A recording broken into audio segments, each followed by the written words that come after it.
নবীজি বলেছেন আমি জাহান্নামে দেখেছি বেশিরভাগ নারী জাতি। এখানে আমার মা, আমার বোন, আপনার মা, আপনার বোনের সতর্ক হওয়ার কি হেদায়েত আছে কি নাই? আর এই মেয়েদেরকে চালাই কি আমরা না অন্য কেউ? আমরাই তো আমাদের পরিবারকে চালাই কি না? আমরাই তো খাওয়াই পড়ে নাকি? তাহলে আমাদের পরিবারের বোনেরা কি পর্দা করতে পারবে না? প্রতিষ্ঠা করতে পারবেন না? পরিবারের আমাদের মায়েরা, বোনেরা, স্ত্রীরা পর্দা করবে না? এই দায়িত্ব আমাদের না? পরিবারের কর্তা আমরা নই? আল্লাহ কি আমাদেরকে জিজ্ঞাসা করবেন না? অতএব আমরাও যেন সতর্ক হয়ে যাই, আল্লাহ পাক তৌফিক দান করুন। এই জন্য বলি, বিয়ে করতে হলে আগে দিনদারিতা দেখবেন, তারপর বিয়ে করবেন। দুনিয়াদারিতা দেখে বিয়ে করলে পরে পস্তাবেন। ছেলে মেয়ের উভয়ের প্রতি একই নসিহত, বিয়ে করতে যদি হয়, বিয়ে যদি করতেই হয়, তাহলে দিনদারিতা দেখে বিয়ে করুন। তারপর দেখবেন যে মেয়ের বংশ কেমন, সৌন্দর্য কেমন, এই সেই পরে দেখবেন। আগে দেখবেন দিনদারিতা ঠিক আছে কিনা। ছেলের ক্ষেত্রে একই বিধান, আগে দেখতে চান না কত বড় চাকরি করে, কত প্রপার্টিজ আছে, কত বড় বাড়ি, এগুলো পরে দেখবেন। আগে দেখবেন ছেলে নামাজ পড়ে কিনা, ছেলের মধ্যে সুন্নত আছে কিনা, এইগুলো আগে দেখবেন। এই বিয়ে নিয়ে প্রচুর জাহিলিয়াত সমাজে আছে, এই কারণেই পরিবারগুলো এখন ভেঙে যাচ্ছে। আল্লাহ পাক আমাদেরকে সুন্নাহ মেনে চলার তৌফিক দান করুন, বলি আমি। নবীজি এখানে বলেছেন আমি জাহান্নামে দেখেছি বেশিরভাগ অধিবাসী নারী জাতি। আমাদের বোনদেরকে রিকোয়েস্ট করবো, সতর্ক হয়ে যান, আল্লাহর ওয়াস্তে সতর্ক হয়ে যান। কেন শোনেন, কেন নবীজি বললেন এই পয়েন্টটা একটু ভালো করে বোঝেন। কেন নবীজি এই উম্মতের মধ্যে বেশিরভাগ মেয়েকে জাহান্নামী বললেন? আপনি একটু চিন্তা করেন তো, এই উম্মতের মধ্যে কি এমন হয়েছে, এই উম্মতের মেয়েদের সাথে কি এমন হয়েছে যার ফলে মেয়েদেরকে আর ঘরে রাখা যায় না, সব বাইরে চলে আসতেছে? কি হয়েছে এই উম্মতের মেয়েদের সাথে? এই প্রবলেম তো আগে 200-500 বছর আগে ছিল না। 500 বছর আগে আপনি কি কোনো মেয়েকে দেখেছেন আমাদের মেয়েদের মতো বেপর্দায় সারা রাস্তাঘাট, গ্রামগঞ্জ, একদম অফিস আদালত বাজার ঘাট সব ঘুরে বেড়াচ্ছে? দেখেছেন 500 বছর আগে, 300 বছর আগে, 200 বছর আগে? লাস্ট সমসাময়িক সময় কি এমন হলো যে মেয়েদেরকে আর ঘরে রাখা যায় না? আমি একটা শব্দ বলে দিই, বাসায় গিয়ে রিসার্চ করবেন, সব বলে দিব না। লাস্ট 100-200-300 বছরে একটা মুভমেন্ট, একটা আদর্শ ছড়িয়ে পড়েছে বিশ্বের বুকে, তার নাম হলো ফেমিনিস্ট রেভলিউশন। মনে থাকবে, ফেমিনিস্ট রেভলিউশন। এটা নিয়ে ঘাটাঘাটি করেন, বুঝতে পারবেন কেন জাহান্নামের বেশিরভাগ অধিবাসী জাহান্নামে যাবে, নারীরা কেন জাহান্নামে যাবে বেশি বেশি। এই মুভমেন্টটা নিয়ে পড়াশোনা করলেই বুঝতে পারবেন। আল্লাহ পাক আমাদেরকে বোঝার তৌফিক দান করুন, অন্তরের চোখ খোলার তৌফিক দান করুন। নবীজি আরো বলছেন আমি জাহান্নামে গেলাম, জাহান্নাম আমাকে দেখানো হলো, এবং সেখানে আমি একজন ফেরেশতাকে দেখলাম। কি দেখলাম? এই ফেরেশতা আমাকে দেখে হাসে নাই। সবাই মনোযোগ দেন, মেরাজের রাতের সবাই নবী সাল্লাল্লাহু আলাইহি ওয়াসাল্লামের সাথে হাসি মুখে সাক্ষাৎ করেছেন এই ফেরেশতা বাদ দিয়ে। নবীজি বললেন জিবরাইল আলাইহিস সালামকে, সে এত গম্ভীর কেন, তার চেহারা হাসি নাই কেন? জিবরাইল আলাইহিস সালাম বলছেন, যখন থেকে আল্লাহ পাক তাকে জাহান্নামের দায়িত্ব দিয়েছেন, যেদিন থেকে আল্লাহ পাক এই ফেরেশতাকে জাহান্নামের দায়িত্ব দিয়েছেন, ওই দিন থেকে তার চেহারার হাসি চলে গেছে। আর কিছু বলতে হবে? কেন হাসি চলে গেল? খুশিতে? জাহান্নামে আল্লাহ পাকের আযাব এবং এই আযাবের দায়িত্ব পালন করতে গিয়ে তার চেহারা থেকে হাসি চলে গেছে। নবীজি জানালেন তার নাম হচ্ছে মালিক। কি নাম? মালিক। আমরা দোয়া করি আমরা যেন তার সাক্ষাৎ না পাই, আমরা দোয়া করি আমরা যেন তার সাক্ষাৎ না পাই, আমিন। এবার নবী সাল্লাল্লাহু আলাইহি ওয়াসাল্লাম আসছেন, আসার সময় সুঘ্রাণ পাচ্ছেন, সুঘ্রাণ। ও একটা কথা বলি নাই, জান্নাতে তিনি যখন দেখলেন, সেখানে দেখলেন যে এখানে বেশিরভাগ অধিবাসী হচ্ছে এই উম্মতের গরিব মানুষরা। এই উম্মতের কারা? গরিব মানুষ, টাকা পয়সা কম, এত হিসাব কিতাব নাই, 5 ওয়াক্ত নামাজ পড়ে, রোজা রাখে, সাধ্যমতো দান সদকা করে, সত্য কথা বলে, জান্নাতে চলে যাবে ইনশাআল্লাহ। গরিবদের 500 বছর আগে, কত বছর আগে? তার মানে এই উম্মতের যদি কেউ গরিব হয়ে থাকি আমরা, কষ্টের কিছু আছে? ইনশাআল্লাহ কষ্টের কিছু নাই। তারপর নবীজি আসছেন, তিনি বলছেন যে আমি একটা মিষ্টি জান্নাতি সুঘ্রাণ পেলাম। আমি জিজ্ঞাসা করলাম এটা কোত্থেকে আসছে? তখন জিবরাইল আলাইহিস সালাম বললেন এই ঘ্রাণ আসছে ফেরাউনের মেয়ের চুল আঁচড়ে দিত একজন দাসী। হঠাৎ একদিন চিরুনি পড়ে গেল হাত থেকে, সে বিসমিল্লাহ বলে চিরুনি উঠিয়েছে, আর দাসী শুনে নিয়েছে বিসমিল্লাহ মানে? বিসমিল্লাহ মানে কি? আল্লাহর নামে মানে কি? তোমার কি ফেরাউন আমার বাবা ছাড়া আরো কোনো ইলাহ আছে নাকি? তখন সেই মহিলা বলেছিল হ্যাঁ, আমি এক আল্লাহর ইবাদত করি, ফেরাউনেরও রব হচ্ছে আমার আল্লাহ। এই অপরাধে তাকে ফেরাউন বড় আগুনের কুণ্ডলি খুঁড়ে তাকে ওখানে নামিয়ে দিয়েছিল, এবং তার 3টা কি 4টা বাচ্চা ছিল, এই সব বাচ্চাগুলোকে তার চোখের সামনে পুড়িয়ে মেরেছে। শেষে একটা বাচ্চা ছিল, কোলের বাচ্চা, এই বাচ্চাকে নিয়ে সে লাফ দিবে, তাকে বাধ্য করা হচ্ছে, সে তো নিজে মরতে রাজি, কিন্তু বাচ্চাটা মায়া লাগবে না, সে বাচ্চাকে নিয়ে লাফ দিতে চাচ্ছে না। তখন আল্লাহ পাক ওই বাচ্চার জবানে আল্লাহর কুদরত, আল্লাহর মুজিজা চালু করে দিলেন। ওই বাচ্চা কথা বলা শুরু করল। ওই বাচ্চা বলল, হে আম্মা ইসবিরি ইয়া উম্মা, হে আমার মা সবর করো, ফাইন্না মাউইদুনা আল জান্নাহ, আমাদের জন্য আল্লাহ পাক জান্নাত রেখেছেন। লাভ দিয়ে জান্নাত। ওই যে ফেরাউনের স্ত্রী বলা ঠিক না এখানে, ফেরাউনের ওই দাসী যে চুল আশ্রয় দিত, আসিয়া, যার নাম বলা হয় কোনো কোনো জায়গায় আসিয়া, এবং তার সন্তানদেরকে যেখানে দাফন করা হয়েছে ওখান থেকে জান্নাতের ঘ্রাণ আসছে। কে পেলেন এই ঘ্রাণ? রাসূলুল্লাহ সাল্লাল্লাহু আলাইহি ওয়াসাল্লাম। এবার তিনি চলে আসছেন, এসে কাবা ঘরের হাতিমে আবার এসে সেখানে আসলেন। এখানে বিমর্ষ মুখে বসে আছে। কেন মন খারাপ? যে আমি যদি এই ঘটনা যদি কালকে এখন সকালে সবাইকে বলা শুরু করি, সবাই তো আমাকে এখন কি বলবে? মিথ্যাবাদী, এমনিই তো মিথ্যাবাদী বলছে, এখন এই ঘটনা আবার বিশ্বাস করবে কিনা। এখন সকালবেলা আবু জেহেল আসছে, এসে বলছে যে কি নতুন কিছু ঘটনা ঘটছে নাকি, নতুন কোনো ঘটনা আছে নাকি, টিটকারি করলো আর কি। রাসূল সাল্লাল্লাহু আলাইহি ওয়াসাল্লাম বলছেন, আমি গতকালকে আকসায় গিয়েছিলাম। এখন আবু জেহেল বলছে, ও আচ্ছা চমৎকার, আকসায় গিয়েছিলেন, তাই নাকি, আর কি করেছো? বলছে, আমি এই ঘটনা ঘটেছে আমার সাথে। তখন সবাইকে সে ঢোল পিটায় নিয়ে আসলো, আরে আসো আসো, মুহাম্মদ কি বলে শোনো, দেখো কি বলো, তো পাগল হয়ে গেছে। নাউজুবিল্লাহ। যে আকসায় গিয়েছিলে, বলো তো আকসায় কি কি আছে? সুবহানাল্লাহ, আল্লাহ রাব্বুল আলামিন, এখন যেমন ভিডিও দেখি না আমরা, এইভাবে আল্লাহ রাব্বুল আলামিন মসজিদুল আকসাকে নবীর সামনে তুলে ধরলেন, সামনে। এবং নবী সাল্লাল্লাহু আলাইহি ওয়াসাল্লাম দেখে দেখে বলছেন, আকসায় কয়টা দরজা আছে, কয়টা জান্নাত আছে, পূর্ব দিকে কি আছে, পশ্চিম দিকে কি আছে, সিঁড়ি কয়টা, সব বলে দিলেন। এরপর আবু বকর সিদ্দিকের সামনে একজন কাফের গিয়ে বলছে, জানো মুহাম্মদ কি বলেছে? মুহাম্মদ এই কথা বলছে। আবু বকর সিদ্দিক তখন বলছেন যে আমি তো এর চাইতে কঠিন কথা বিশ্বাস করি, আমি তো বিশ্বাস করি যে নবী সাল্লাল্লাহু আলাইহি ওয়াসাল্লামের কাছে আসমান থেকে আল্লাহর ওহী আসে, আর মেরাজের রাতটার এমন কি, আমি তো বিশ্বাস করি আল্লাহ তার সাথে কথা বলেন, আল্লাহ পাকের কথা তার কাছে আসে, আল্লাহর কালাম তার কাছে আসে। ওই দিন থেকে নবী সাল্লাল্লাহু আলাইহি ওয়াসাল্লামের এই সাহাবীর নাম হয়ে গেল আবু বকর সিদ্দিক। এখন এর মাঝখানে আর কয়েকটা কথা হয়েছে, আমাদের নবী পরে হাদিসে জানিয়েছেন, এগুলো বলে শেষ করছি। নবীজি বলছেন, আমি যখন মেরাজের রাতে গিয়েছি, আমাকে আল্লাহ পাক কিছু আযাব দেখিয়েছেন। কি দেখেছেন ভাই?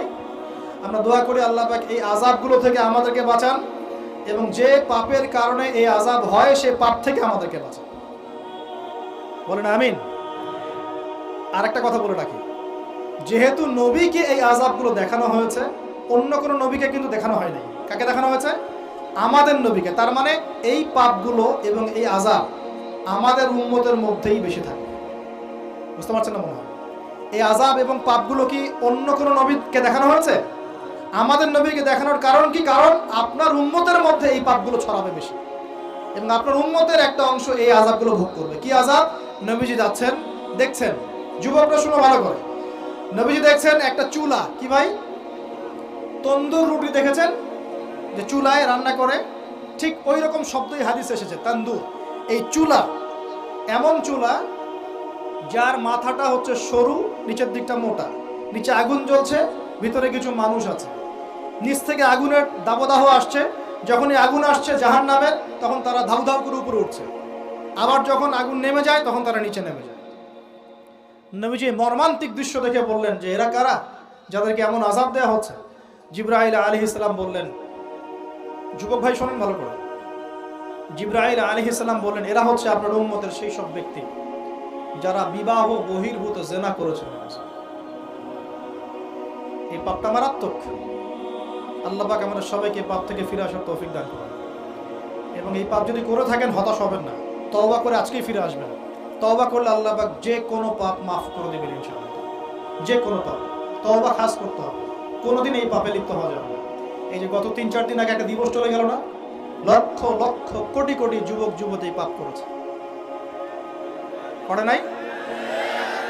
আর আমরা উস্কে দিয়েছিলাম কাছে আসার গল্প, অমুক তমুক, হাবি যাবি, কত কথা।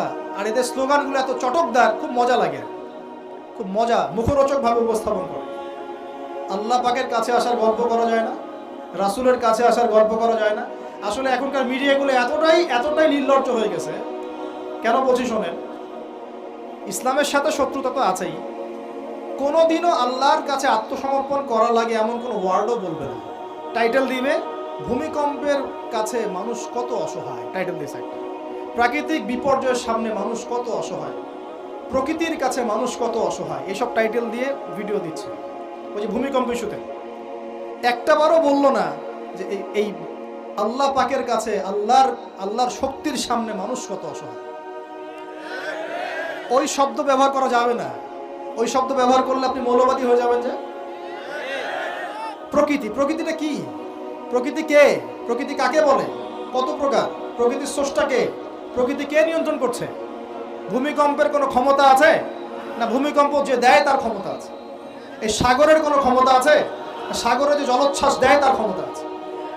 এই মাটিটাকে স্থির কে রেখেছে? এখন আমরা তো এখনো মহাবিশ্বে ঘুরছি না? এই যে ওয়াজ করছি যখন আমরা, এখনো পৃথিবীটা ঘুরছে। আমরা কি বুঝতে পারছি কে পৃথিবীকে স্থির রাখলো? কেউ বলবে না যে আল্লাহর আযাবের সামনে মানুষ কত অসহায়। হ্যাঁ, বলবে প্রকৃতির সামনে মানুষ কত অসহায়, ভূমিকম্পের সামনে মানুষ কত অসহায়। মানে এমন এমন চটকদার কিছু শব্দ দিবে, এই শব্দগুলো আপনাকে চিনিয়ে দিবে যে কারা আল্লাহর বাহিনী, কারা আল্লাহর দুশমনের বাহিনীর মধ্যে আছে। এখানে যুবকদেরকে উৎসাহিত করা হয়েছে না জেনার জন্য। আর নবী সাল্লাল্লাহু আলাইহি ওয়াসাল্লামকে কেন দেখানো হলো? কারণ তার উম্মতের মধ্যে জেনার পাপ ছড়িয়ে পড়বে বেশি। কিসের মধ্যে? চুলার মধ্যে শাস্তি দেওয়া হচ্ছে, চুলায় শাস্তি দেওয়া হচ্ছে। নবীজি বলছেন তাদের ভিতর থেকে এত দুর্গন্ধ বের হচ্ছিল যেন মনে হচ্ছিল যে কোনো পাবলিক টয়লেটের পাশ দিয়ে আমরা যাচ্ছিলাম। প্রিয় ভাই, আল্লাহর ওয়াস্তে জেনার ধার কাছেও যায় না। আল্লাহ পাক বলেছেন ওয়ালা তাকরাবু জিনা, জেনার কাছেও যেও না। তো এক নাম্বার শাস্তি কি রেখেছেন নবী সাল্লাল্লাহু আলাইহি ওয়াসাল্লাম? কিসের শাস্তি? তন্দুর চুলার মধ্যে আগুনের শাস্তি। কিসের পাপের কারণে? বলেন, জেনা। এই উম্মতে মুহাম্মাদির মধ্যে জেনা ছড়িয়ে পড়েছে কিনা?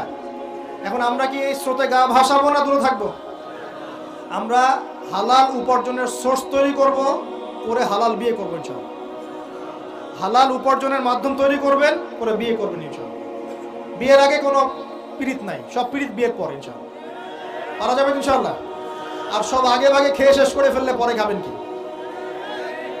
তাই না বিষয়টা? আচ্ছা, এবার সামনে যাই। নবী সাল্লাল্লাহু আলাইহি ওয়াসাল্লাম সামনে গেলেন, গিয়ে দেখলেন, এবার দেখলেন কিছু মানুষ বসে আছে। সামনে আছে টাটকা তরতাজা গোশত, একদম ধোঁয়া উঠতেছে, একদম মনে করেন ওই কালা ভুনার মতো। আর পাশে রাখা আছে পচা, নোংরা, আবর্জনাময় গোশত। এই মানুষগুলো ভালো গোশত খাচ্ছে না, এই মানুষগুলো পচা গোশতগুলোই খাচ্ছে, দুর্গন্ধযুক্ত। নবীজি বললেন এরা কারা? নবী সাল্লাল্লাহু আলাইহি ওয়াসাল্লামকে বলা হচ্ছে এরা আপনার উম্মতের সেই সব ব্যক্তি যারা বিবাহিত, ভালো করে শোনেন, এরা আপনার উম্মতের সেই সব ব্যক্তি যারা বিবাহ বহির্ভূত সম্পর্ক করেছে। মানে বিয়ে করার পরেও, বাসায় স্ত্রী থাকার পরেও বাইরে জেনা করেছে, বাসায় স্বামী থাকার পরেও বাইরে জেনা করেছে। এখন আমাকে বলেন তো, উম্মতে মুহাম্মাদির মধ্যে সমকালীন সময় এই ফিতনাটা ছড়িয়ে পড়ে নাই? পরকীয়া ছড়িয়ে পড়ে নাই? এটা হলো পরকীয়ার স্পেশাল শাস্তি। কারণ পবিত্র হালাল ফ্রেশ জিনিস ওদের ঘরে ছিল, খাইতে ভালো লাগে না, ওদের নোংরা পচা জিনিস খেতে ভালো লেগেছে। আল্লাহ পাক কিয়ামতের মাঠেও ওই এবং বারজাখের জীবনেও ওই একই শাস্তি দিবেন ইনশাআল্লাহ। আর এখন তো মিডিয়ার মধ্য দিয়ে এই যে বিভিন্ন সিরিয়ালস, নাটক, হাবি জাবি, এগুলোর মধ্য দিয়ে এটাকে উস্কে দেওয়া হচ্ছে, এটাকে অ্যাভেলেবেল করে ফেলা হচ্ছে। আর যারা বড় বড় শহরে থাকে এগুলো তো ফিতনা আরও বেশি। আল্লাহ পাক আমাদের মা বোনদেরকে বোঝার তৌফিক দান করুন, আর আমাদের ভাইদেরকেও বোঝার তৌফিক দান করুন। আমাদের সবাইকে আল্লাহ পাক পরকীয়ার মতো নোংরা পাপ থেকে হেফাজত করুন, বিবাহ বহির্ভূত সম্পর্ক থেকে হেফাজত করুন। আরও সামনে যান, নবীজি দেখলেন এবার একটা রক্তের নদী। কিসের নদী ভাই? প্রশ্ন করব কেন রক্তের নদী? উত্তর দিতে হবে। ওই রক্তের নদীতে আল্লাহ পাক কিছু মানুষকে রেখেছেন, ফেরেশতারা পাথর দিয়ে তাদের মাথা ফাটিয়ে দিচ্ছে, পাথর ছিটকে অন্য জায়গায় চলে যাচ্ছে, পাথর নিয়ে আসার মুহূর্তের মধ্যেই মাথা আবার জোড়া লেগে যাচ্ছে, আবার পাথর দিয়ে মাথা ফাটিয়ে দেওয়া হচ্ছে, আবার পাথর ছিটকে চলে যাচ্ছে। নবীজি জিজ্ঞাসা করলেন এরা কারা যাদেরকে শাস্তি দেওয়া হচ্ছে? নবী সাল্লাল্লাহু আলাইহি ওয়াসাল্লামকে জিবরাইল আলাইহিস সালাম বললেন এরা আপনার উম্মতের সেই সব ব্যক্তি যারা সুদখোর ছিল। কি ছিল? এখন বলেন রক্তের নদী কেন? বলেন, উত্তর দেন দেখি, কে বলতে পারবেন? বিসমিল্লাহ।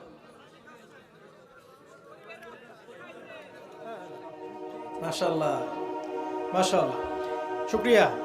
সুদের মধ্য দিয়ে এক শ্রেণীর মানুষ ধনী হয় আর এক শ্রেণীর মানুষ গরিব হয়। সুদের মধ্য দিয়ে গরিব মানুষের রক্তটাকে চুষে খাওয়া হয়।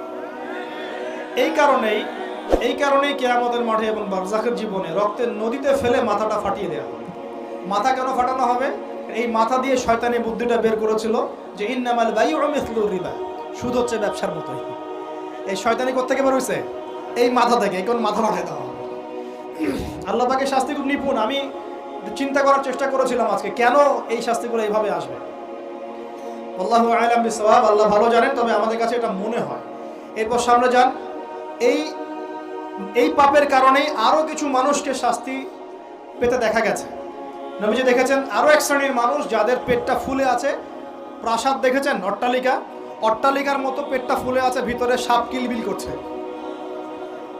না না না না না, নবীজিকে জিজ্ঞাসা করলেন এরা কারা? এই হাদিসেও আছে এরা ছিল আপনার উম্মতের সুদখোর ব্যক্তি, পেটের ভেতর সাপ কিলবিল করছে। আর একটা জায়গায় তিনটা দেখা গেছে সুদখোরের শাস্তি। কয়টা ভাই? তিনটা। একটা দেখলাম রক্তের নদীতে মাথা ফাটানো, একটা হচ্ছে পেটের মধ্যে সাপ কিলবিল করছে, আর একটা হচ্ছে দেখলেন কিছু মানুষ পানিতে হামাগুড়ি দিচ্ছে এবং পাথর খাচ্ছে। কি খাচ্ছে ভাই? পাথর। এবং এই পাথরটা ভিতরে যাচ্ছে, গিয়ে পিছনের রাস্তা দিয়ে বের হয়ে যাচ্ছে। নবীজি বলেন এরা কারা? একই উত্তর দিলেন জিবরাইল আলাইহিস সালাম, এরা হচ্ছে আপনার উম্মতের সুদখোর ব্যক্তি। সুদের এই তিনটা শাস্তি স্পেশাল দেখা গেছে। কেন আল্লাহ ভালো জানেন, আমরা সব ব্যাখ্যা করতে পারবো না। নবীজি আরো সামনে এগিয়ে গেলেন, তাকে দেখানো হলো এবার এক শ্রেণীর ব্যক্তি, হাতগুলো নখগুলো তামার মতো লম্বা, তামার নখ, লম্বা লম্বা নখ। দেখেছেন কোন কোন মুভির মধ্যে দেখা গেছে, ছবির মধ্যে তামার লম্বা লম্বা। হ্যাঁ, তো এই নখগুলো দিয়ে তারা চোখ এবং গাল আঁচড়াচ্ছে, কোনো কোনো ক্ষেত্রে বুক আঁচড়াচ্ছে এবং ওই গোশতগুলো খাচ্ছে। নবী জিজ্ঞাসা করলেন এরা কারা? নবীজিকে বলা হচ্ছে এরা আপনার উম্মতের সেই সব ব্যক্তি যারা বেশি বেশি গীবত করত এবং অন্যের নামে মিথ্যা অপবাদ ছড়াতো। আর সতর্ক করে দেই, এই পাপটা কিন্তু এখন ছেলে মেয়ে সব সমাজে বেশি হয়। কি আলেম জালেম সব সমাজে বেশি হয়। কোনো কোনো ক্ষেত্রে ওয়াজ মাহফিলের প্যান্ডেলগুলোর মধ্যে বসে বসে মানুষের গীবত করা হচ্ছে। এবং অনলাইনের ফেসবুক আর ইউটিউবের যে কন্টেন্টের যুগগুলো চলছে, এখানে কারণ থাক না থাক মানুষের গীবত তহমত প্রচুর হচ্ছে। কোনো কারণে হোক অকারণে হোক, সতর্ক হয়ে যাবেন। আপনার দ্বারা আমার দ্বারা যদি কারো গীবত হয়, তামাক নখ দিয়ে গাল আশ্রাতে হবে কিয়ামতের মাঠে। আল্লাহ পাক মাচাকে আমাদের হেফাজত করবে। এবং এই পাপের আরেকটা শাস্তি দেখা হয়েছে, ওই যে নিজের ভাইয়ের গোশত ছিঁড়ে ছিঁড়ে খাচ্ছে। এই শাস্তিও নবী সাল্লাল্লাহু আলাইহি ওয়াসাল্লাম দেখেছেন গীবতের কারণে। সামনে গেলেন, দেখলেন এক শ্রেণীর মানুষকে আগুন খাওয়ানো হচ্ছে এবং আগুনগুলো পিছনের রাস্তা দিয়ে বের হয়ে যাচ্ছে। জিজ্ঞাসা করা হলো তারা কারা? নবীজিকে বলা হচ্ছে এরা আপনার উম্মতের সেই সব ব্যক্তি যারা এতিমের মাল ভক্ষণ করত। এতিমের মাল অন্যায়ভাবে ভক্ষণ করে খেয়ে ফেলত। আছে কি নাই সমাজের মধ্যে? নবীজি আরো সামনে গেলেন, দেখলেন এক শ্রেণীর মানুষ কাঁধে অনেক বোঝাগুলো হালকা করার বদৌলতে উল্টা তারা বোঝা হালকা না করে আরো কিছু বোঝা ঘাড়ে নিচ্ছে। লাকড়ির বোঝা ঘাড়ে নিয়ে পথ চলার চেষ্টা করছে, কিন্তু পথ চলতে পারছে না। নবীজি বলেন এরা তো অদ্ভুত, এরা তো চাইলে বোঝা হালকা করে চলতে পারত, বোঝা আরো নিয়ে চলছে কেন? নবীজিকে বলা হচ্ছে এরা আপনার উম্মতের সেই সব ব্যক্তি যারা দায়িত্ব যতটুকু নিয়েছিল অতটুকু তো পালন করতে পারতই না, আরো দায়িত্ব চেয়ে নিত মানুষের কাছে। দায়িত্ব চেয়ে নেওয়ার সংস্কৃতি চলছে না এখন। যোগ্যতা থাক আর না থাক, মানুষ দায়িত্ব চাচ্ছে না। দায়িত্ব না দিলে লাভ করে। যোগ্যতা থাক না থাক, মানুষকে দায়িত্ব চেয়ে নিচ্ছে কিনা? দায়িত্ব নেওয়াটা বড় কথা নয়, পালন করাটা বড় কথা। না করতে পারলে এই শাস্তি ভোগ করতে হবে। আল্লাহ পাক আমাদের সবাইকে হেফাজত করুন, আমিন। এবার সামনে গেলেন, দেখলেন এবার তো মুশকিল। সামনে গিয়ে দেখলেন এক শ্রেণীর মানুষ, কয়েকটা মানুষ না, এক শ্রেণীর মানুষ যাদের জিহ্বাগুলোকে, ঠোঁট আর জিহ্বাগুলোকে আগুনের কেচি দিয়ে কেটে ফেলা হচ্ছে। নবীজি বললেন এরা কারা? রাসূল সাল্লাল্লাহু আলাইহি ওয়াসাল্লামকে বলা হচ্ছে এরা আপনার উম্মতের সেই সব ব্যক্তি যারা ছিল ওয়াইজ বক্তা, আলেম ওয়াইজ বক্তা, যারা মানুষের সামনে দ্বীনের কথা বলতো কিন্তু নিজেরাই সেই দ্বীনের প্রতি আমল করত। আল্লাহ রাব্বুল আলামিন আমাকে এবং আপনাদের সবাইকে এই মর্মান্তিক শাস্তি থেকে বাঁচান। যা বলবো তার উপর আমল করার তৌফিক দান করুন, যা জানবো তার উপর আমল করার তৌফিক দান করুন। যা বলি আমল করি না সেটা প্রয়োজনে বলার দরকার নাই, এটা আমল করি না সেটা প্রয়োজনে বলার দরকার নাই। আল্লাহ পাক আমাদেরকে রাসূলের সুন্নাহ মাফিক দাওয়াতি কাজ করার তৌফিক দান করুন এবং এই শ্রেণীর বক্তার অন্তর্ভুক্ত হওয়া থেকে আল্লাহ পাক আমাদেরকে বাঁচান।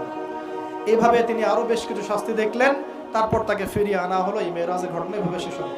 এখন এই পুরো মেরাজের ঘটনা আমরা শিখলাম রাসূলুল্লাহ সাল্লাল্লাহু আলাইহি ওয়াসাল্লামের এই মেরাজ উম্মতে মুহাম্মাদের জন্য খাস কিনা, আমাদের জন্য খাস কিনা? এরকম ঘটনা কি বিশ্বে আর কোথাও ঘটেছে? এই পুরো হিস্ট্রির মধ্যে কি এরকম ঘটনা কখনো ঘটেছে? অন্য কোন নবীর সাথে ঘটেছে? অন্য কোন উম্মতের সাক্ষী আছে? আমরা সাক্ষী আছি, আমাদের নবীর সাথে ঘটেছে। আমাদের নবীর ক্ষেত্রে জীবনে এই বিস্ময়কর ঘটনা একবার ঘটেছে। আল্লাহ পাক কি কোনো নবীকে তার কাছে নিয়ে ওহী করেছেন? আসুন এই মেরাজে যে বিষয়গুলো আমরা শিখলাম, আমরা সবাই এর উপর আমল করার চেষ্টা করি। আল্লাহ পাক তৌফিক দান করুন। প্রথম কথা, 5 ওয়াক্ত নামাজ হাদিয়া এসেছে, ছাড়বো কি ইনশাআল্লাহ? আল্লাহ পাক সবাইকে 5 ওয়াক্ত নামাজ পড়ার তৌফিক এনায়েত করুন, বলি আমিন। 2 নাম্বার, সূরা বাকারার যে শেষের আয়াতগুলো সেগুলো আমল করবো তো ইনশাআল্লাহ? আল্লাহ তৌফিক এনায়েত করুন, বলি আমিন। তৃতীয়ত হচ্ছে শিরকের পাপে লিপ্ত না হলেই জান্নাতে যাবো ইনশাআল্লাহ। শিরকের পাপে লিপ্ত হবেন কখনো? আল্লাহ পাক শিরক কি কেন বোঝার তৌফিক দান করুন, শিরক মুক্ত আমল করার তৌফিক দান করুন। যে শাস্তিগুলো দেখে এসেছেন নবী সাল্লাল্লাহু আলাইহি ওয়াসাল্লাম, আমাদের মা বোনদেরকে কি বেপরদায় রাখবো? ফ্যামিনিস্ট রেভলিউশনে ধোকায় পড়বো? আমরা কি জান্নাতে যাওয়ার জন্য একটু কষ্ট করতে পারবো না? ইনশাআল্লাহ। আর জাহান্নাম ঘেরা আছে প্রবৃত্তি দিয়ে, প্রবৃত্তির দাসত্ব করব? সুদ কি খাবো? আমরা কি এতিমের মাল ভক্ষণ করব? জেনার পাপে লিপ্ত হব? আমরা কি সুদের পাপে লিপ্ত হব? আমরা কি মৃত ভাইয়ের গোশত খাওয়ার পাপ করব?